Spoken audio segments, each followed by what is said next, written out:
আসসালামু আলাইকুম, welcome to mini blog. আজকে আমরা সাজুগুজু করে একটা কাজে বেরিয়েছি। আর কোথায় গিয়েছি, কি করছিলাম সব ডিটেলসে থাকছে। তবে ফার্স্টে সিএনজিতে আমাদেরকে দেখছেন, কারণ হচ্ছে আবদুল্লার ভীষণ জ্বর, যার কারণে আমরা সিএনজিতে করে রওনা দিলাম। যদিও বাসার কাছে, তারপরও গাড়ি নিতে পারলে একটু বেশি ভালো হতো। আমাদের টোকেন নাম্বার হলো 217। এখানে মানে ক্রাউড দেখতে পাচ্ছেন হিউজ।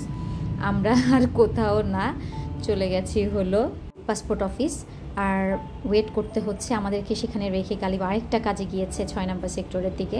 দেন আমরা বসে বসে আম নিয়ে এলাম, আম মাখা খাচ্ছি, চিপস খাচ্ছি। মানে কি করব, সময়টা কিভাবে পার করব বুঝতে পারছি না। একবার ভেবেছিলাম বাসায় চলে আসবো, কিন্তু দেখতে চাচ্ছিলাম। 3 ঘন্টা অপেক্ষা করে বাসায় এলাম, এসে জাস্ট খেয়েছি। এরপর গালিবের আবার ফোন যে মানে কাজ হয়ে গেছে, এখন ছবি ওঠানোর জন্য যেতে হবে। তো ছবি ওঠানোর জন্য ফার্স্ট যেটা কাজ সেটা হলো যে ভালো করে একটা ছবি আসা, একটু সাজুগুজু করা। তো সেই সাজুগুজুটাই আমি করছিলাম, কারণ গতবার পাসপোর্টে আমার ছবিটা ভালো আসেনি, একটু পচা এসছে।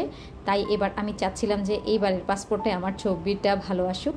এই তো সাজুগুজু করে আমি রেডি, আমরা এখনই বেরিয়ে যাব।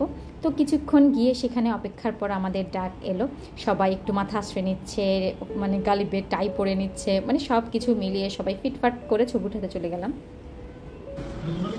আমরা ছবি উঠিয়ে হাসি মুখে বের হচ্ছি।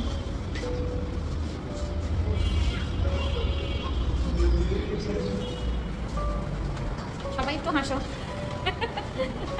আমাদের ছবি, সিগনেচার সব কিছু ভালো এসছে, সেজন্য আমাদের সবার হাসি মাখা মুখ।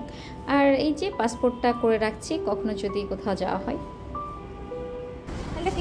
আজকে কাজ শেষ।